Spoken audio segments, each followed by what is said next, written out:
What's up, everybody? Thank you for tuning in to another episode of the All In Podcast. I am one of your co-hosts, Elijah Cooper, and my guy, Mike Badzik, is here with us once again. How's it going, Brody? It's going great. We've got NFL, MLB playoffs on as we speak. Yes, so I sir. got that going in the background a little bit. The Astros are playing right now, so cheering against them. And then we've got in 12 days NBA regular season going on. So yeah. we are almost at the perfect storm. We're almost there. So quick topic I didn't prepare you for since you mentioned NBA. Okay. You think Kyrie Irving sits out 41 games this year? Yeah. It doesn't seem like he's doesn't seem like he's got well Wiggins changed his mind, right? Wiggins, Yeah. They were able to persuade him he eventually got it looks like. Yeah. I don't think Kyrie's going to budge because I think he's got different reasons. Oh, and his reasons are a little more deep-seated in his brain, it seems. I don't know exactly what's going on. So I don't know. Well, we know Kyrie's the contrarian, like he's going to do opposite of everybody else. You know what I mean? Like he's right. he's that kind of guy now. He's like evolved into that kind of guy. And it's to the point where it's like, would you be surprised so let's say, I mean, as we get closer to the season, this is going to be a bigger issue, but like the Nets have to do something, right? Like you just traded away all these assets and, you're kicking out all this money to these guys to putting your chips in to try to win a title. And now one of the guys who you really do need for the Nets to win it, I think they need Kyrie with how they're currently constructed, right? Like your offense has to be incredible because they're not really good defensively. They got to make a decision. They got to be like, all right, well, we're going to play 41 games without this guy and hope some kind of state law changes or hope he changes his mind by the playoffs, or we're going to move him. We're going to try to trade him and see what we can get back for him. Cause he could play in another city. You know what I mean? The problem most of the games. I mean, yeah, you know what I mean? Like he would only, he just can't play in New York or California or San Francisco. So, right. Specifically San Francisco. Yeah, specifically San Francisco. So like, everywhere else he could play, so they could kind of trade him and be like, "Listen, all right, well, if you're not going to do this, we got to move you. Maybe send him to Philly." Oh, brother! Simmons, No, I'm kidding. I don't even think. Gosh. I think the Nets would rather have 41 games of Kyrie Irving. Ben Simmons, Kyrie in trade. No, but in all seriousness, like, and then or maybe if the Nets are like, no, we're not going to trade him. And he doesn't really want to. What if he just retires? Would you be surprised? What if he's like, all right, well, I just won't play? No, I wouldn't be surprised. But also, when I said just now out loud a Ben Simmons for a Kyrie trade, I actually don't hate that for the Nets. He's a really good fit for them. He'd be a perfect fit for them. He would be like their Draymond, right? I mean, exactly.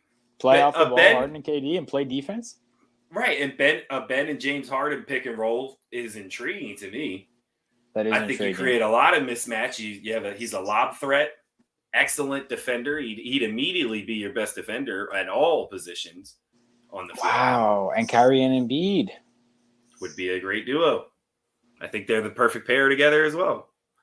Is this going to happen? We would have to throw in some stuff, I think. Yeah, but I think so. Yeah, but I think maybe you do Maxey.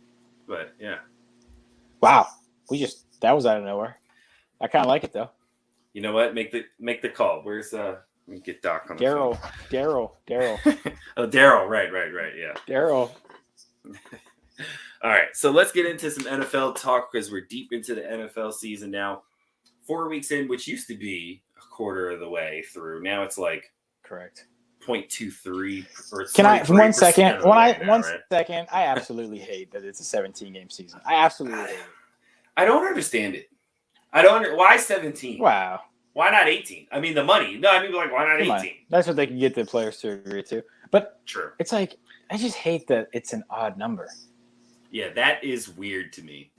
You can't go 500. There's no 500 teams. Yeah, that I don't like that either. I agree. Yeah. I agree wholeheartedly. Plus, the schedule they had was like perfect, right? You play your division twice. You play one of the other AFC divisions, one NFC division, and then the teams that you finished in the same place as in your conference. Like, it worked out perfectly. And now Yeah. we've got this random game in there. Don't love that. Yeah. But yeah, let's get into some week 5 news that happened earlier this week, and some surprise changes. Stephon Gilmore gets traded to Carolina for a 6th round pick. They were actually going to cut him because they weren't able to find a trade, and then I guess maybe Carolina didn't feel so confident about him clearing waivers and decided to give up a 6th round pick for him.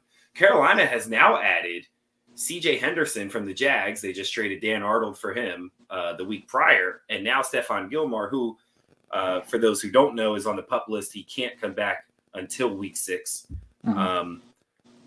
But now, J.C. Horn went down. They lost him for the season and made these 2 moves, one for a young corner, one for a older, I think he's about 32, veteran corner who's been one of the best in the league when healthy. I mean, Carolina defense that was already playing pretty well despite, what Dallas just did to them. I think they got better with this trade, right? Oh, absolutely. If nothing else, you add a veteran guy who's been there, done that, and is highly respected around the league, is going to be highly respected in that locker room. And you look at a team that doesn't have a ton of, veteran leadership. And when you're trying to compete and you're trying to actually make the playoffs, which it looks like they're going to go for this year, Darnold's playing really well. And I really like this coaching staff. I think it's a move that makes a lot of sense for the direction they're going. Maybe they looked at it and they were looking at this season coming in and saying, we don't know if we're going to be that good, but we're going to go for it. And if it goes well, we will really press the pedal down. And that's what they're doing here. They're saying, hey, we believe in our team after these first 4 games that we can make a run at this 7-team playoff. And for the Patriots, I think they're in the opposite boat now where they're saying, this wasn't going to get done long term. Maybe our window isn't open yet. The Bills obviously are now out and running after their week 1 loss. So it looks like the division is going to be out of reach for them. And they're maybe looking at it and saying, hey, let's get what we can. It's the Patriots. So they're going to turn that 6th round pick into a Pro Bowler. And it was a smart move for them to release it in the morning. They say, hey, we're going to cut this guy. I think they were talking to some teams and saying, hey, trying to dabble and saying, can we get this? Can we get that? It wasn't working out. So then they say, hey, we're going to release him. It kind of opens up the market a little bit more. And the Panthers, who kind of just happen to be right place, right time, land this guy who's got potential to be a Pro Bowl cornerback for a 6th round pick. I think it makes sense for both of their timelines, and I really like the move for the Panthers. I agree. And especially considering that they lost J.C. Horn. I think both of the moves they made were very smart moves because I think their secondary was probably the weak point of their defense. They have a really good front 7. Without J.C. Horn, their secondary was going to look a little bit shaky. And 2 straight trades that look really good for them, assuming, of course, Stephon Gilmore comes back and is the same Stephon Gilmore that he's been in the past. So I agree wholeheartedly. Carolina, who we're going to talk about quite a bit today, we are looking pretty good. And then the Cowboys made another shock move. Jalen Smith, outside linebacker, was released earlier in the week. The day before, actually, he was released. They still had to pay him $7.5 million, and he ended up signing with Green Bay earlier today, I believe. So Jalen Smith leaving one contender. I don't know if we consider Dallas contenders and maybe joining another one. Do. I consider them contenders. I put him in there, right? Yeah. Let's, the thing is that he hasn't played well this year. Really, last year, too, he struggled. So it's like, you wonder what Green Bay's getting here. I think it's better than doing nothing, right? I think, if anything else, they're trying to prove to Aaron Rodgers that they care as much as he does about winning. And it's always been this situation where the defense couldn't get the stops. Well, you get a guy who can put pressure on the quarterback and make big plays on defense. Maybe that helps with that, or at least he could do that in the past. We haven't seen it this year, but sometimes a player who, had success and then the flame runs out, maybe he goes to a new spot and he's able to find that again, change of scenery. That can help a lot of times when you have a guy who's aging like this, who has success, and then it starts to not work out so much. We've seen that over and over again. I think that's what Green Bay is going for here. Wouldn't be surprised if he's making an impact in the playoffs. Though I think he's a big game player who understands his role now. Maybe he comes to Green Bay and he understands what they're going to ask him to do. So I think I can't guarantee that he's going to be a starter for them or an impact player the rest of the year. But I think it's a good move for Green Bay to at least do something and show that they're really going for it. I agree. It's a low risk deal for them. Yeah. He didn't look good in Dallas. I think this change in scheme did not suit him very well at all. So I think you're right. I think obviously he's not going to start right away. It's going to take him a while to get up to speed with the Packers, scheme and different things that they do. But I agree. I think he's a playoff ad, right? When you're looking ahead down the road, can this guy help us win games, down the stretch and in the playoffs? I think the answer to that is yes, depending on how he's utilized. But still think he has a lot left in the tank. Still, like the talent. And, I think the Packers, it's a win-win for them. Yeah, and this is also a guy who can play a middle linebacker or outside linebacker. And when you're talking about a 17-game season this year, like there's going to be attrition, there's going to be injuries. It's like people will oftentimes say, well, they don't need him because they already have this guy. Well, you can never have too much depth. There's no such thing as too much depth. So I think it's a good move for the Packers. It might not pay off right away, but I think come playoff time, maybe it does a little more. I agree. Now, so before we move on, we're going to play a little game. But before we move on, just want to remind you guys, if you're watching on the YouTube channel, make sure you hit that subscribe button on your screen to subscribe to the channel. As you can see, our social media feeds are there at the bottom. But if you're one of our great listeners on the audio platform, you can also subscribe to us on our YouTube channel and follow us on social media wherever you're listening or watching. Make sure you follow us on social media at all_in_pod on All In Network on Facebook and Instagram. Make sure you guys follow us on those social media platforms and get updates about when new content and things like that are dropping. So, little game we got called Contenders versus Pretenders.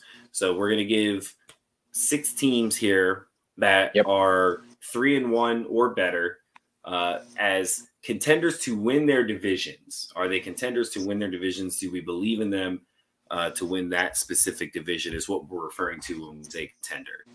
So it's a little early on, but let's dive in here. First team we have is the Bengals sitting at 3-1. This was a team everyone expected to still be in rebuild mode while they did add a bunch of talent. And now probably have arguably one of the best offensives in the AFC North with the talent that they have. Jamar Chase, Tyler Boyd, T. Higgins when healthy, Joe Mixon when healthy.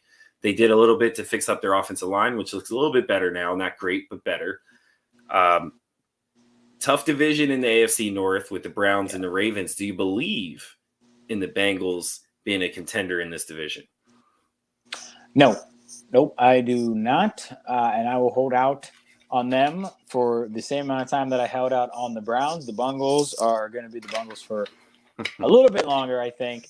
Even if you look at the wins that they have accumulated this year, Week 1, they beat the Vikings, who really had one of the weirdest off seasons, right? They had the whole vaccination, unvaccinated thing, and that just kind of lingered, and it looked like a team who really wasn't ready for Week 1.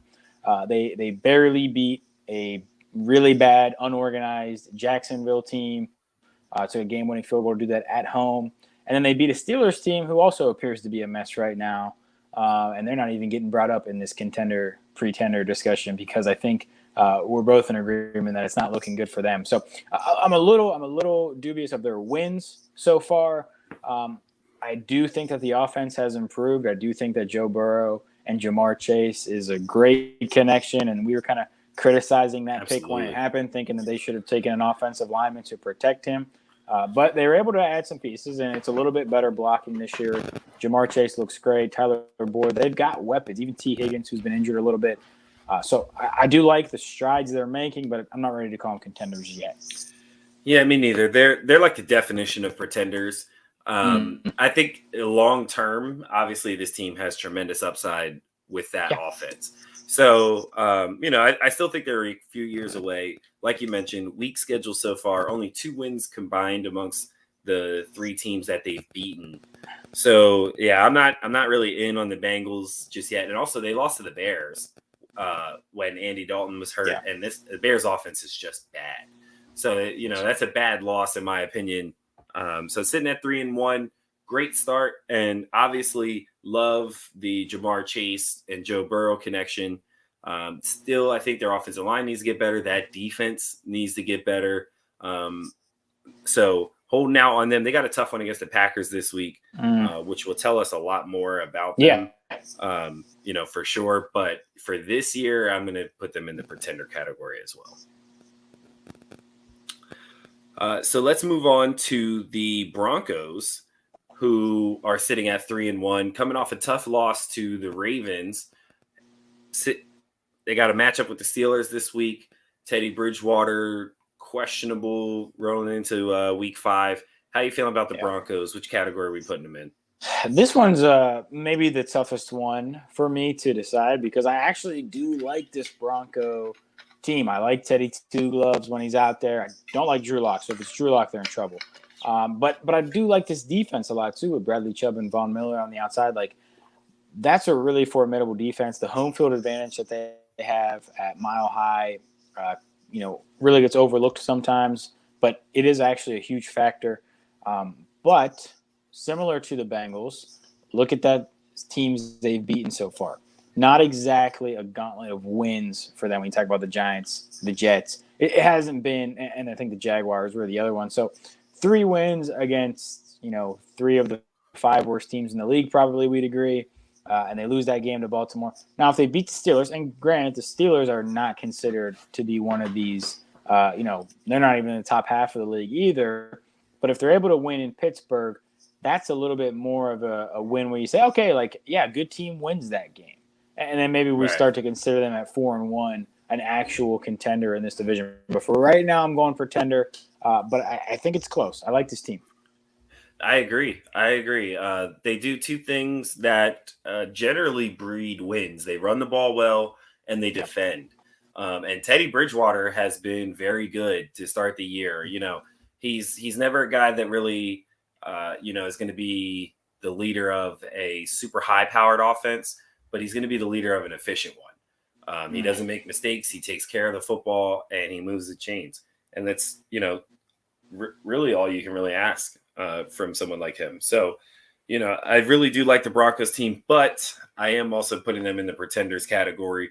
Of their 3 wins, their opponents have 1 combined win, and that's because the Jets upset the Titans on Sunday. Don't love them. The win against the Steelers would be nice. Not enough to convince me that they're a real threat, I don't think. And because this division is such a gauntlet, like the Raiders 3-1, Chargers 3-1, Chiefs are 2-2. Like this division is just so tough. When I really just look at the talent that this team has, they still have the least amount of talent amongst all 4 AFC West teams. So I think eventually there's going to be some regression for them. But I wouldn't be surprised if they find the way to at least make it into the playoffs as the 2nd seed in this division. If they stay healthy with how good that defense is. Yeah, I agree. Well, can we stick with the AFC West teams then? I know we got more of them. Yeah, we do. So let's go to Chargers.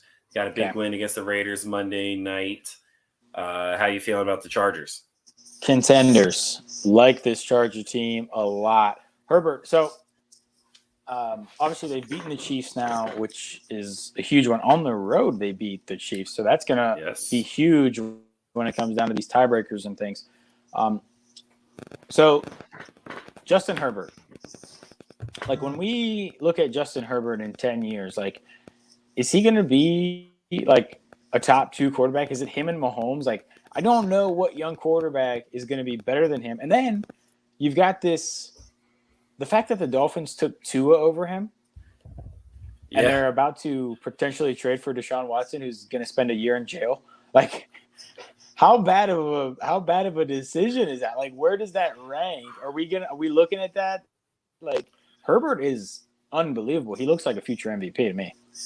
Well, do you remember the podcast we did where we discussed Herbert being a future MVP? Was one of the things we talked about. I said yes. I've been on the Herbert train since really probably like three after his third start, maybe.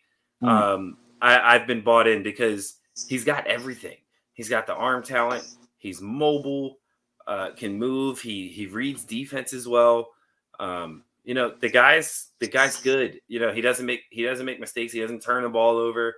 I can't really think of a flaw that he has. So yeah, he looks really good right now. And I think like when we're looking like long term, as far as like best quarterbacks in the league, I think I like him over Burrow. I like him over Trevor Lawrence so far. Like, granted, we haven't really seen Trevor Lawrence with, a competent coach and offense yet. So maybe I'll withhold that judgment. But like, yeah, when you're looking that far in advance, or you talk about the Kyler Murrays and those kind of guys. Murray, I think Kyler Murray's up there. Josh Allen when you're projecting out that far. Yeah, I guess. Yeah, Josh Allen. So it's definitely a lot of good young QBs, but I think like he can hold his own against all of those guys if he can make any throw that any of those guys can make. Exactly. So yeah, he's definitely up there. Yeah, I got the Chargers in the contender spot too. Okay. I'm a big fan of Brandon Staley as well. So he just had a press conference the other day. I don't know if you saw that, where he was discussing the value behind running the football. Mm-hmm. And like it's a small thing, right? Like most people maybe even already understand that, but he's given people like an in-depth look into like, listen, like running the football is important, not because you need it to set up the pass, right? Like all the numbers tell you that you don't actually need to run the ball in order to set up the pass. But running the ball brings this element into the game where the physicality of it, right? Where like you have to tackle, you have to shed blocks. Like you have to do that when a team runs the ball. You don't necessarily have to do that on pass plays. And he made an excellent point about why that's important. I kind of hope Nick Sirianni was listening. But, but that's the kind of thing where like when a coach gets it about how these little things that don't show up on stat sheets are important in getting wins, to me, that's crucial in your team being a contender. Like a lot of people lose focus on those kind of things. Like I think the Chiefs for a little bit lost focus on that. Like they kind of just went to like Mahomes do everything. And you have to remember like, hold on, whoa. There are still these things that make Mahomes great or make life easier for Mahomes that we need to be doing. And a lot of times I think teams forget about those kind of things. Brandon Staley seems to have his mind in the right place. He's got the talent. He has two incredible wide receivers. Mike Williams is super talented. Yep. Keenan Allen's one of the best in the league. Got Austin Eckler out of the backfield, who's a do-it-all back. He's been excellent. That offense is super high-powered. The defense looks good. This Chargers team could win that division. I do. I think they could win that division for sure. I agree. And then the other team maybe in contention in that division is the Raiders. How are we feeling after their loss to the Chargers Sunday night or Monday night? Sorry. I don't want to punish them too much for losing in LA, right? A road game. But I just cannot imagine Derek Carr keeping up this pace of play. It's like I want to believe, but I just can't imagine it. So I'm going to go pretender here. I just can't imagine that they're going to be able to win games in Kansas City like the Chargers did. And so I have to put them in the pretender for right now. I do love what they're doing. I love Derek Carr's play so far. I just can't see it, though. Yeah, I'm also going to put them in the pretender category. To me, I thought their start was a little fluky. Like Derek Carr was throwing for 400 yards a game, exactly through the first three games, and like as well as he's been playing, that is not sustainable for him. Like that's not the kind of quarterback that he is ultimately. Like Derek Carr, a lot of times you watch him and you're like, man, like Derek Carr is underrated. You know what I mean? You watch him, and you're like, yo, he can play. Like he's not a bad quarterback. And then nights like Monday night happen where it's like he didn't look good. You know what I mean? Like Joey Bosa talked about how he looked shook. You know what I mean? Like Right. there are these times where it's like, Derek Carr, what are you doing? You know what I mean? There's those moments and those kind of games that he typically has. Right. You know, and when you're in a division with Patrick Mahomes and Justin Herbert, who do not have those moments They're ever, not going to do that. almost right. You know what I mean? Like that's honestly, I think a lot of times that's the difference. Their running game is almost non-existent. I'm not sure what's, you know, I know Josh Jacobs has been in and out and banged up. They don't seem to like Kenyon Drake at all, despite giving him $11 million. Like was supposed to be the receiving back, and he was for the first couple of weeks. Then they like Peyton Barber. He goes down Monday night. So it's like, you know, their running game is a little bit iffy. And I think that puts too much pressure on Derek Carr to be a 400-yard, 3-touchdown passer every week. And he's just not that guy. I agree with you, man. I agree. I just can't see it. And now they're, you know, even like, you know, the win against the Steelers. Now we're looking at that a little bit differently than we did when it happened, right? So I think the further we get out, the more we're going to realize that Derek Carr is not who he has been the first couple of weeks. I agree. And then, so let's move on. We have out in the NFC West picked up a big win this week. The Cardinals at 4-0. Contender, Kyler Murray, MVP. Okay, I'm on board because Kyler Murray has been incredible. And I've always actually, let me go back. So when Kyler Murray first came out, I thought he should have went and played baseball. I didn't love the size. Oh, really? And also, baseball players make an incredible amount of money. But I thought he should have took, and it's a safer sport. I thought he should have took I thought he should have took the baseball option. However, I think he made the right choice. Like, dude, I think he did. he's unsackable. Like, I watch their games. And teams get pressure on him, like legitimate pressure, where every other quarterback in the league would get sacked, and he finds a way out of it. And then he'll find somebody downfield, or he scrambles, you know, for a positive gain. But it's almost impossible to sack that guy. Like, he's incredibly like quick and explosive. And then when he gets out of the pocket, he's dangerous, man. With all the weapons that he has, DeAndre Hopkins, we don't even have to talk about that. AJ Green seems to be revived. Christian Kirk has always been a solid slot receiver. Young Rondale Moore. They've got a running game. James Conner is a bruiser for them. They've got their change of pace guy in Chase. You know, there's so many weapons. That offense is great. They've improved on the defensive side. I was shocked, man. They beat the bricks off the Rams. It wasn't as close as the final score ended up showing. Like, we have to take this team seriously. We have to. And honestly, the weak point is Cliff Kingsbury. And he didn't do anything wrong. He didn't do anything wrong against the Rams. So we should give him credit. And, you know, and you mentioned should he have gone and played baseball thing. Like, I probably at that point in time, if I remember, was saying he should go play baseball because of the damage to your body.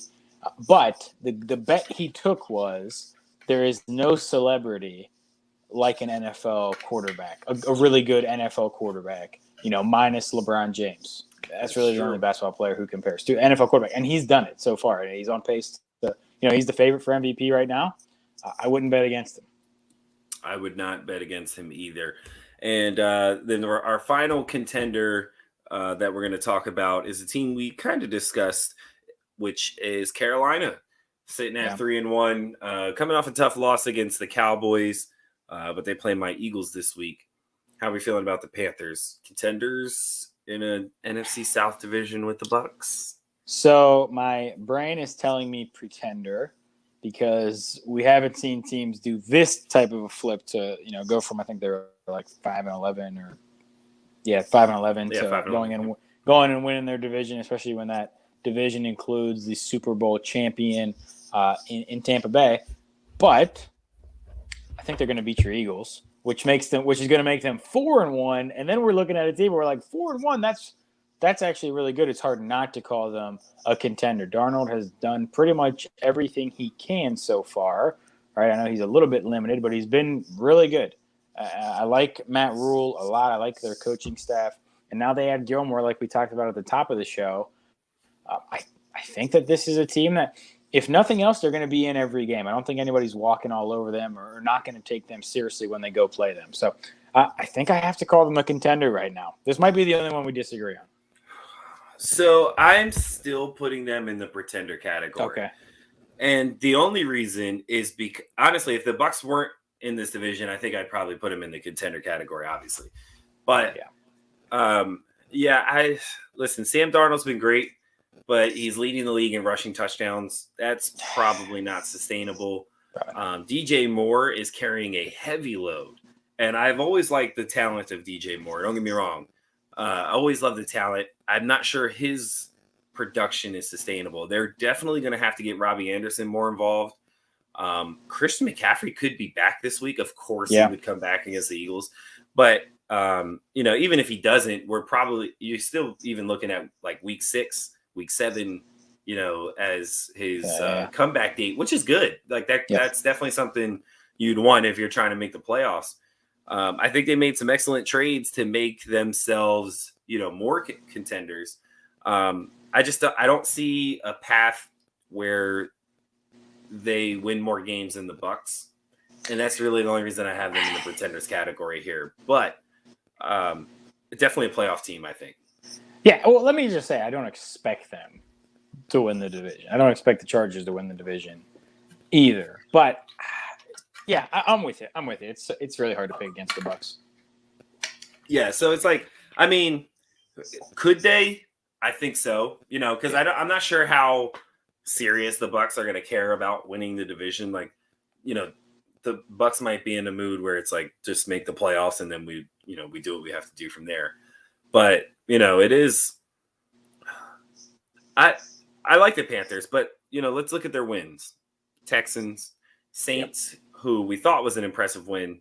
Not actually maybe not, so maybe much. not, yeah. Right. And then the Jets, those are all games that they probably should have won. Okay. All right. You convinced me. I'm off. I'm off the Panthers. Since we're talking about the Panthers, let's get into our week 5 preview. Like we mentioned earlier, they play against my treacherous Eagles. Yeah. So, I mean, that's a pretty obvious win for the Panthers, right? You know what? I don't think it's obvious, really? Right? Especially when you mention the teams they just to be. Well, I mean, I don't know if any win against Jalen Hurts is obvious. He's pretty dynamic. Like, that's a good point. The running ability, and like he can do some things that can keep a team in a game. Is Miles Sanders playing? Is he going to be there? They don't use him anyway, so I don't. Yeah, I was going to say, he'll be there for his 5 carries. Yeah, they don't give him the ball. Yeah.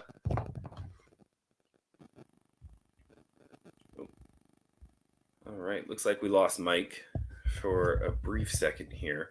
So I'll give my analysis here on the. Oh, here we go. We got Mike back. Let's bring Mike back in. What's up, bud? Okay, again, the stream did not want me to be here. It just totally closed on me. So you're about to say something bad about Miles Sanders. I was about to say something bad. He did that. So, well, I think I'm going to take the Panthers. I do think that McCaffrey looks like he's going to play this week. So I just think it's going to be tough for the Eagles to get stops. They're not great at that. So I'm going with the Panthers here. What's the line on this one? Is it like 6? I'm guessing with 3, this matchup. Actually. Oh, it's only 3. Oh, I'll be betting on the Panthers. Now I don't know. I'll be betting on the Panthers. I don't know if they've adjusted that for Christian McCaffrey to play, but 3-point line. I should probably get in on that before he's announced in the lineup. So this is what you do. If anybody's just getting into gambling, bet against your team every week, and then they either win and you're happy, or you win the bet and you're happy. Exactly. Yes, we do that quite often in the Cooper household. All right. So I do agree. I don't think it's a slam dunk for the Panthers. Eagles actually look really good against the Chiefs. We didn't get a chance to talk about the Week 4 matchups, but the Eagles actually look pretty good offensively, I should say. Defensively, I don't think we had a chance. That's Chiefs offense is good. Tyreek Hill's really good. I don't know if you heard of that guy, but I have. yeah, he's pretty good. So I didn't expect much. I didn't expect a win, but we kept it much more competitive than I thought. Jalen Hurts looked really good. Honestly, penalties called back a couple of touchdowns for the Eagles, which we might be talking about a different game if that doesn't happen. That's the one thing that's kind of killing this Eagles team. They cleaned that up. I like their chances here against the Panthers. But yeah, I'm going to take the Panthers. No, I'm going to take the Panthers in this one. But I would not be shocked if we pulled off the upset, and that would be great if we could. Yeah, it would put you right back in the division hunt. Yeah. All right, so let's talk about your awful team. Steelers taking on the Broncos. Broncos sitting at 3-1. We got them as pretenders, but do we think they don't come out with a win here against the Steelers? I'm taking the Steelers, baby. The winning streak starts this week, okay? This is going to be the start of a winning streak. So we've got Broncos at home this week, Seahawks at home next week. We know how the Seahawks do on the road. It's usually not great. Plus, Russell Wilson is only ever good in September.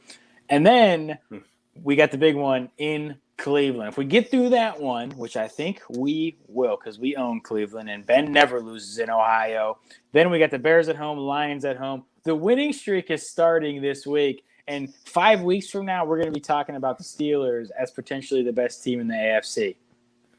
Did you buy all that? Not even a little bit, no. Okay. Maybe not all that. Maybe not all that. But I do think that they win this week. I don't know if Teddy's playing. I think he's listed as questionable. If it's Drew Lock, I think that the defense is just all over him, and the Broncos don't score more than 15 points. So I'm going to take the Steelers either way. I did like Ben's comments this week. He said, I'm not going to blame injuries. I just need to play better. Does that mean he's going to play better? I don't think that that's how it works. But yeah. I hope it is. I hope it works. I'm taking the Steelers here. I'm going to rock with them. Ooh. Oh, man. I'm going to take the Broncos because I don't have any faith in the Steelers offense. And now, granted, if Drew Lock is playing, then I don't like their chances so much, but I just don't see how the Steelers move the ball against this Broncos defense. At least the Broncos can run the ball. At least even if Drew Lock's playing, I think at bare minimum they can do that. And honestly, Drew Lock has a better arm right now than Ben Roethlisberger and is more mobile. So I don't know. I'm not saying he's better than Ben Roethlisberger. I'm not going to say that. But at this stage of his career, he can at least push the ball. You know what I mean? He can at least push the ball down the field and run away from a potential sack. Ben Roethlisberger can't do any of those things. He has. I'm almost certain Ben Roethlisberger is playing through the gout. So it's. But it's. That's not right, bro. No, but in all seriousness. I would not be shocked if Drew Lock's in this game, I definitely think your defense can save you. What's TJ Watt's status looking like? I think he's playing. I'm pretty sure. Okay, if TJ Watt's playing, he's probably going to be a menace for Drew Lock this week. So Drew Lock's in there. I can see a lot of turnovers. I think Minka Fitzpatrick gets right this week if Drew Lock is playing. So I wouldn't be surprised. The line is even right now, actually, on that matchup because Steelers are home. If you're a bettor, I'd probably take the Steelers and then also take the under. Take the under, regardless of who's quarterback, and take the under. So I just want to say, we lost to the Packers last week, but there was a play right before halftime.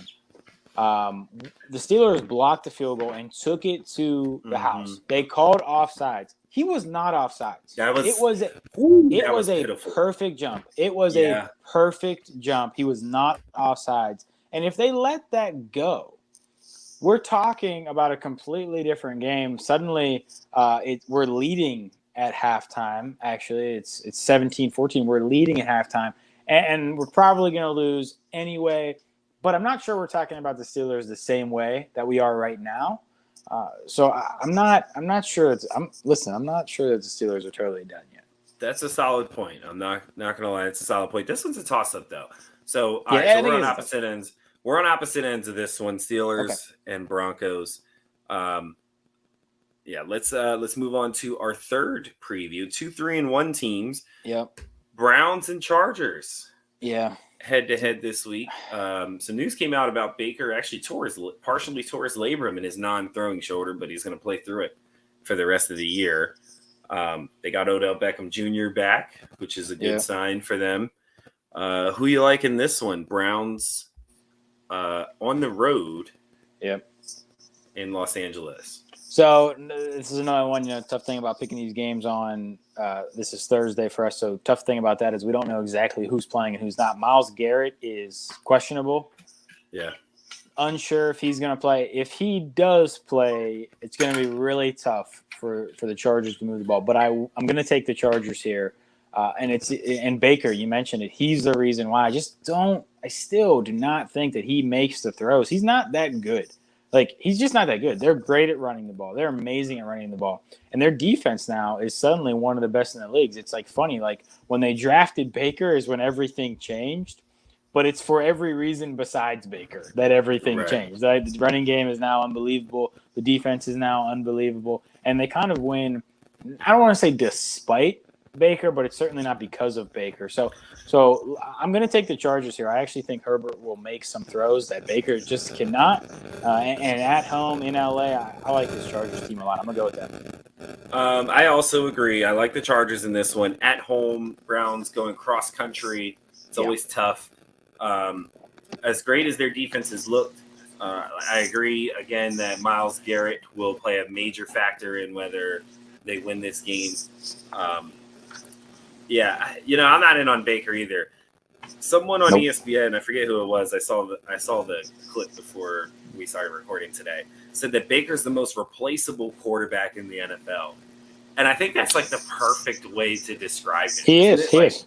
That's absolutely right. Like, can you think of a quarterback in the NFL who can't do what Baker Mayfield does? Like a starting quarterback, even a couple of backups. Like Cam Newton could do what Baker Mayfield's doing right now. Like, yes, I hand the ball off to Nick Chubb, dump it off to Kareem Hunt, make a couple of short throws. They don't really push the ball down the field a ton. Like. And trust your defense and running game. Well, that's why I just can't see it in the playoffs right now. Yeah, Teddy Bridgewater is just as good as Baker Mayfield is. Yeah, absolutely. Yeah.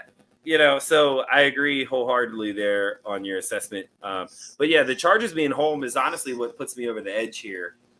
Even though I like the Browns as a team, the Chargers being home in this one, I think if it's on the road, I think maybe we're having a different discussion. But yeah, it's always tough for East Coast teams to go out west and West Coast teams to come out. Well, I don't know that you consider Ohio East Coast, but you know, Midwest. Yeah, Midwest teams. It's always that kind of travel is always tough. So yeah, give me the Chargers. They got a -2 point spread. I take the Chargers with the points there. I think so. Yeah. And then on Sunday night, we got an AFC Championship rematch: Bills versus Chiefs. Josh Allen versus Mahomes again. Right. How are we feeling about those two? Yep. I think I'm gonna go with the Bills here. I actually think Josh Allen is outplaying Mahomes this year, and I really like this Bills team. This Chargers team. I mean, Chiefs team. It has not been the same for these guys this year. There's something wrong in KC, and maybe we shouldn't be that surprised. Historically, teams that lose the Super Bowl, the following year there is a letdown. Typically, so we're seeing that. We thought maybe they'd be immune to that because of Patrick Mahomes. They have not been so far. You look at like Josh Allen. I think they're more on a mission.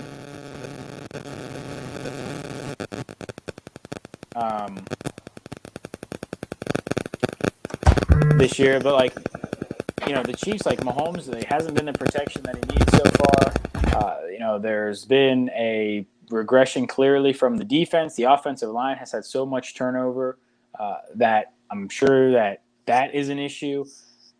Bills are going to make a statement, I think, on Sunday night. I'm going to pick them to win, despite Patrick Mahomes. I think Mahomes really wants it bad. And if they can't win this game, I think we're going to have big questions, right? Because this is a game that they need to win. They don't want to go below 500 5 weeks into the year. So I'm going with the Bills in a close one, though.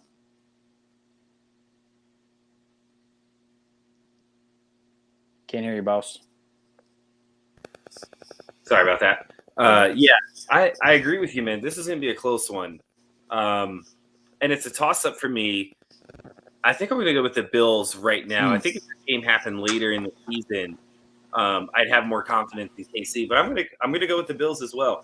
This Chiefs defense has been awful. It's been bad. They've up 30 points to every single team that they've played so far. All 14.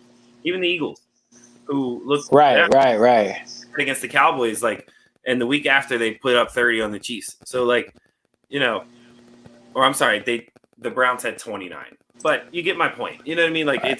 It's bad. A Ravens offense put up 36 on them. They had 17 against the Lions the next week. It's just I have big concerns about this defense. They were never great, but they were at least like the kind of defense where when you needed them to get a stop, a couple of stops they could. They got enough stops for your offense, to win games. Mm-hmm. They can't stop anybody right now. Nobody. And this Bills offense has been as high powered as it gets in the NFL so far. I'm going to roll with the momentum in this one and take the Bills, even though they're on the road on Sunday night. I think they're in better form. I think the Chiefs will have the opportunity to get back on track after this game. They got Washington, Tennessee, and then the Giants. So I think those are 3 wins that'll get them back on track. But yeah, I think we start asking major questions after this one. Yeah, I agree. It's going to be concerning, man. But they could win. I mean, Mahomes might do the incredible stuff. Oh yeah, I'm not counting them out at all. This is going to be a shootout. Take the over if you're a betting person. There's not anything Mahomes can't do. So I don't want to make it seem like the Chiefs have no chance in this one. But the way these teams are trending, I'm going to go with the team that's trending up, which is the Bills. Agreed. All right, you want to close out with Week 5 pick'em? Let's do it. It's my favorite thing. All right, so we doing the Thursday night game? No.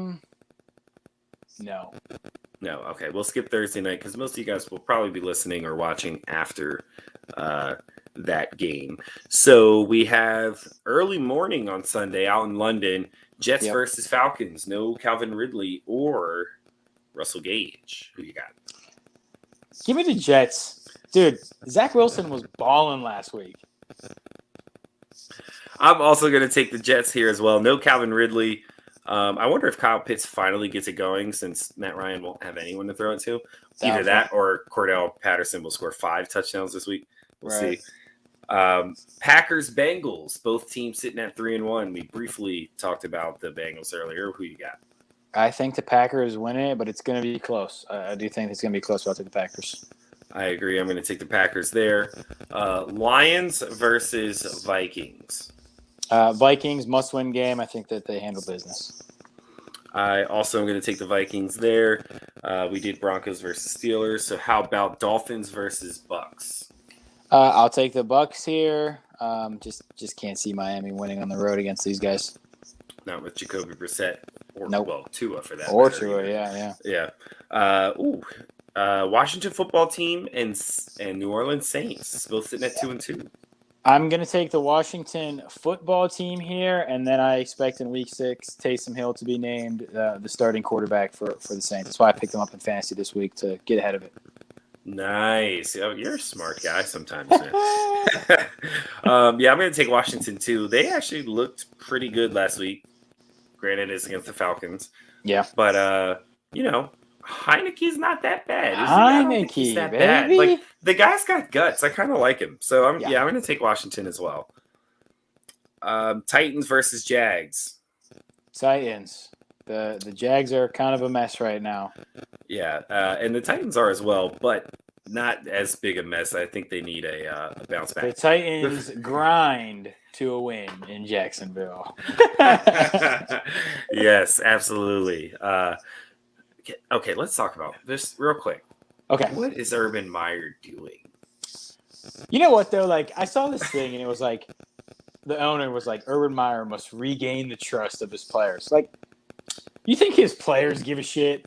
He Like, cheated on the players? like, his players probably think he's goated. Like, he's out of the club. Like, I can't imagine his players are like, how could you do this to us? There's like, okay, so we got, what's a 53-man roster? There's 7 players on the Jaguars roster that care about what he actually did at all. Well, probably 6 because they cut Tebow. Right. Yeah, right. So six guys that Tebow, went to church service with in the preseason. That's it. Like, I don't know. I can't see. I mean, he is weird for that. Absolutely. Yeah. And he's weird for it's so weird, isn't it? Like, it's such a weird situation. Like, that's something you like catch. That's like when you see something like that on Twitter, it's like a rapper or a player. Right. Like, that's something that you like. Urban Meyer's really out at the club after a loss on Thursday night. But the video is so weird because he's just sitting there. Like, he's not dancing with her. He's not engaging. But he didn't push her away. It's like, right. What's she doing? What was she doing?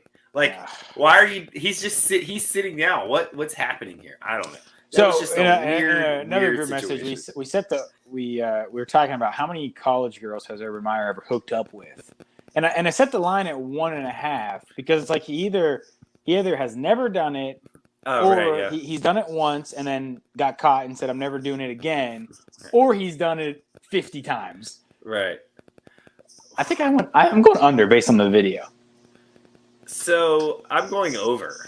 Okay. Based on the video, because there's no way an NFL head coach, after losing on Thursday night, decides not to travel with the team for the first time ever. This ain't right. new. This ain't right. Right. Okay, but let's get back to pick'em. Sorry. Texans, Patriots, both sitting at 1-3. Who you got? Patriots. Me too. I like Mac Jones over Davis Mills. Yes. Raiders versus Bears. I'm going to take the Bears in the Khalil Mack game. In the Khalil Mack game, they figure out something for Justin Fields. They'll come out party this week. I'm giving the Bears. I would love for that to be right because I have Justin Fields in Dynasty. So I also have Allen Robinson in another league and Darnell Mooney. Okay. So I'm going to pick against them because if I pick them, then it won't happen. So there you go. I'm going to take the Raiders here. I also think they're the better team, but yeah, they are. Yeah, give me the Raiders for good luck. Okay. Giants and Cowboys. Cowboys, no discussion needed. Cowboys by double digits. Cardinals and Niners. 4-1 and 2-2. Good one here. Give me the Cardinals though. Trey Lance first start. I like him, but first start's going to be tough. Yeah, give me the Cardinals as well. Let's just talk about him a little bit. What'd you think about Trey Lance and his substitute? Well, I don't want to call it a debut, but I will say I am starting him in one of our fantasy leagues this week. Yeah, in the Mikey and Friends league, I'm gonna start him this week. I didn't have like a great option before. It wasn't like I'm sitting Josh Allen for him, right? But I am gonna start him. I think he can do some things. He clearly has some decision making room to grow. Yeah. But raw athletic ability and arm power, I like that much. Oh, absolutely. Yeah, that guy's going to be good. I think he's set up for success for sure. You know what I mean? Yeah. Like he's going to have a good offensive line, run game, and weapons around him. But yeah, the talent is clearly there. I agree wholeheartedly. I like Trey Lance a lot. But yeah, I'm taking the Cardinals there in that one. And then last, but certainly not least, we didn't get a chance to talk about the Ravens a lot today. But Ravens Colts Monday Night Football. Ravens getting a lot of primetime games. Yeah, they are getting a lot of primetime game as the NFL and ESPN try to push the Lamar Jackson is a good quarterback narrative. I think they're going to win. I think they're going to win. The Colts have been kind of a mess so far. Ravens usually good at home, especially against bad teams. So I'll go with them here. Yes, Ravens are very good against bad teams. The Colts are a bad team. Give me the Yep. Ravens. Carson Wentz, Ooh, that's your boy. he's brutal. That's He's your boy. brutal. Yeah. Although I think he might get us a first-round pick. There you He's going to play go. 75% of the snaps. So then you don't need Hurts anymore. Yeah. You can get Rattler. I don't know. I don't love Rattler. Yeah, we'll see. Yeah, we'll see. He's coming on a QB little class. Yeah, this QB class ain't looking great. I think it's more likely that those 3 picks end up in Houston for Deshaun Watson. There you go. Then you can give Hurts another year of an opportunity while Watson's in jail, and then if it doesn't work out, he can come out and be the quarterback. Exactly, and then you ship Hurts, package Hurts up, get something for him. Like it. See how it goes. But all right, that closes out today's topics, guys. Thank you for tuning in to another episode. Remember, if you're listening in on the audio platform, make sure you hit that subscribe button, leave a rating and a review. You can find us on Apple, Spotify, Anchor, all those other audio platforms streaming podcasts. And if you're watching on the YouTube channel, hit that subscribe button right there on your screen and help out the channel. Follow us on social media. Make sure you guys retweet and share, post, leave likes, share on stories. All that good stuff helps us reach a broader audience. So if you're a fan or enjoy the podcast, feel free to help us out a little bit. We appreciate you guys showing support so far. Mike, any words for the people before we sign off? Yeah, it looks like the Astros are going to win game 1. Just wanted to say, screw the Astros. People bet against them, cheer against them. Always. But thank you guys for listening. Hit that subscribe button. Leave a review if you really like us, and share us with your friends. So we appreciate you guys. Absolutely. Thank you guys for tuning in to episode 75. Have a good one.